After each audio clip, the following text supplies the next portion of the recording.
afternoon, yeah. Good afternoon. Today's video, I have no guitars to work on. Nothing. The Yamaha I can't do yet because I'm waiting for a new steamer. The Tanglewood, I'm still waiting for some pearl inlay dots to fix that. And everything else that I have is done. So there's nothing else to do. All there is the Yamaha case for the FG200. I'm going to try and restore that as well because it's covered in that black vinyl stuff, and it's a hard case, but it's a black vinyl stuff that's starting to come off. So I am going to work on that, but not today. So I was figuring, what am I going to do today? So I've done a few bits in terms of adding stock to Facebook, Marketplace, updating the YouTube channel. So I've now got the YouTube channel sorted out, so you can go and find that, the Guitar Guy. And I've put a video on there, I've got more to put on. So I thought, what do I do today? So I thought, let's do this. So this is my Laney World Series 120 watt amp. I've had this since brand new, and it is 30 years old. But it is 30 years old, and it is, I probably used it a bunch of times back in the probably 90s, maybe 2000s, but that's probably about it. And then it's pretty much sat around the garage or shed or whatever. So it's a bit grimy, a bit dirty, a bit crackly, and all those kind of things. So what I thought I'd do, I've never done an amp before, what I thought I'd do is I would try and do this. So I'm going to take this apart, I'm going to clean up all the screws, things like that, sand them down, polish them up, respray them.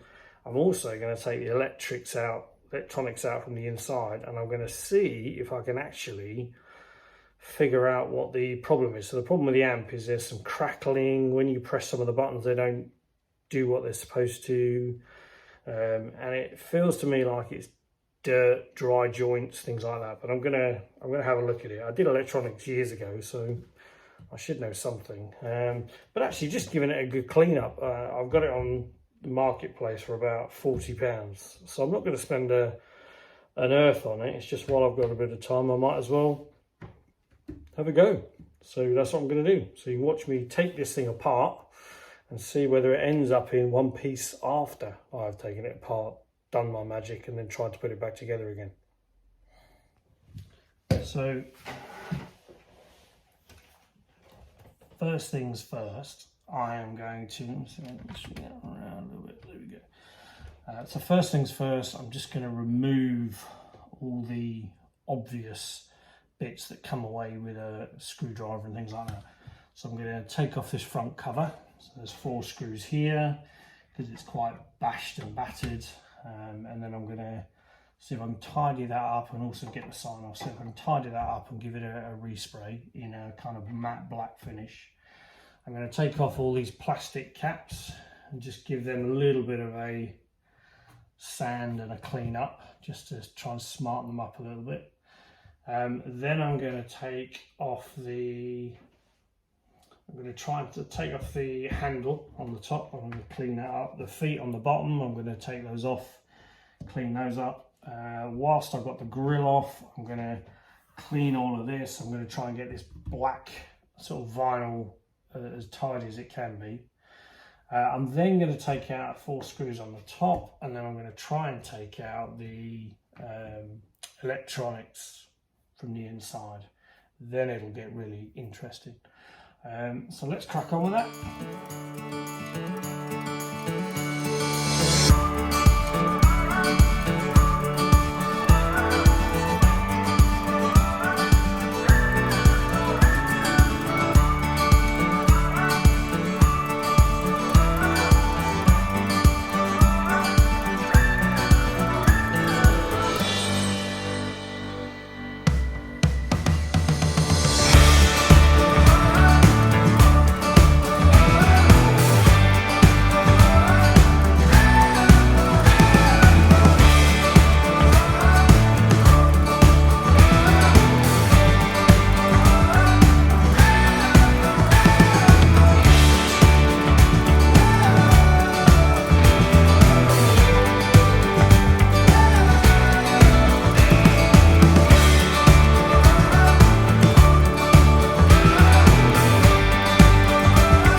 Okay.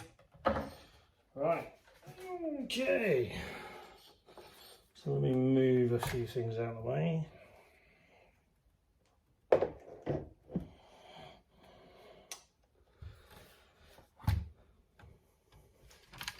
So here we have the inside of the electronics unit. And I think a lot of this is probably dust, dirt build up and things like that. So I think what I'm going to try and do is see if I can just give this a bit of a clean up. So I do get myself into some real jobs. So I think I'm going to watch a few YouTube videos and see quite how they handle this, but I suspect it is probably some compressed air, a little bit of probably maybe grease, WD-40 or something in some of the pots. Who knows? It's been a long time since I've done any messing about with electronics. There's a lot of dust in here, so that might do it. And what I'll do as well is I'll go around looking for any dry joints and things as well. Now this is an old style circuit board, so this is old components where the legs of the components go through the circuit board and they are soldered on the underside. So I can't really see a way to remove the circuit board. I can't see it screwed down to anything.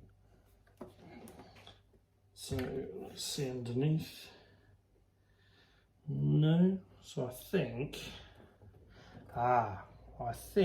it is these things on the end. Where am I? There. These.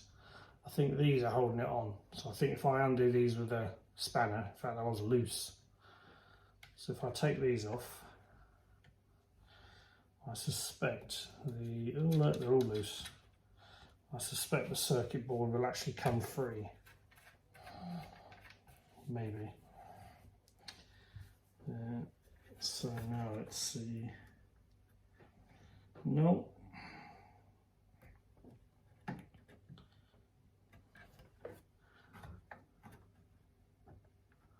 There's something still holding it in. Oh, I know. Yeah. No, actually that, oh yeah, it is.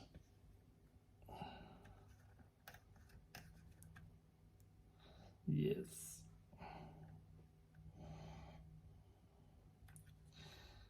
Yes. So, on each of these,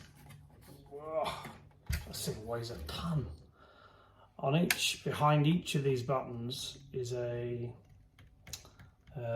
nut. So I need a spanner.